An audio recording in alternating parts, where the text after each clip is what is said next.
Final Destination 2 is about this girl that has a vision of herself and many others getting in a fatal car accident, but when all that comes to terms and she prevents the accident, death goes after them one by one.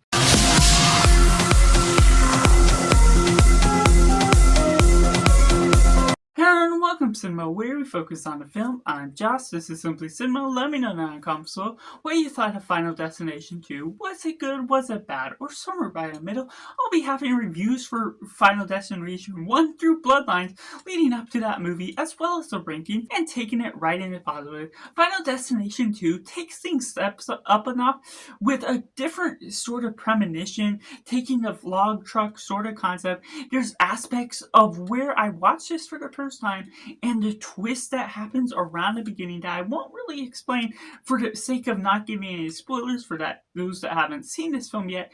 The ability to really accept what this twist does gave me a big shock to where I expected this film to go, expecting some things to go in its own direction, but utilizing the same concept, the same design, and while they do that, they're taking all the writing of the first movie, taking many references, but not feeling like it's using them cheaply. It's a sequel that works effectively in not only engaging me, but mostly exciting me a lot more than I expected for where they're utilizing all those older elements as well as some new twists for the ability to change up the setting, doing different things and moving about in all sorts of directions within the location itself, and taking reference of the first movie, making this a year later, and even changing up the design of the game, what death is utilizing.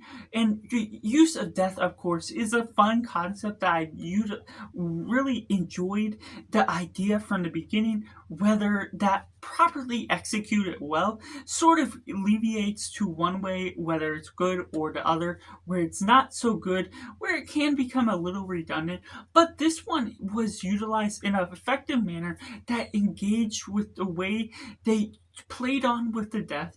There's certain aspects where you're not necessarily supposed to love every single character. You're not supposed to get the most amount of development, and so that's where I'm still able to engage with the aspects where it's still cool to be seeing these deaths in a sour sort of way, because it manages to capture some of the horrors of these deaths, and that death is the premonition to what we all can fear in life.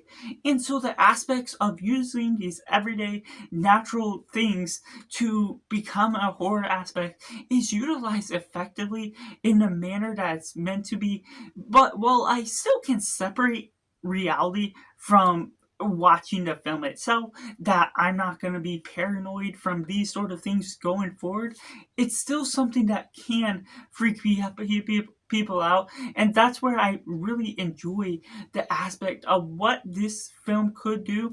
Even though it's not the strongest well written film, the way that acting is played out is stronger in the way they utilize the dialogue, the way they even use strangers to meet together with this girl, and that's where they work together with a tighter bond in a different sort of way than they worked even with the best friends within the first film. That becomes so interesting because of how that plays out, the way they actually can get together in this different sort of way and take on a different sort of story, even while applying pretty much all the same rules that you took from the first, and even giving a cameo sort of role, or a bigger sort of role, to someone from the first movie that does pay off some great homage, while also still doing something that shows there's still stakes to be had with every sort of character. No character is essentially safe for the aspects you're really tackling to this film as a whole, giving some great mystery vibes here and there that could be utilized effectively. Which takes me into the mixed elements.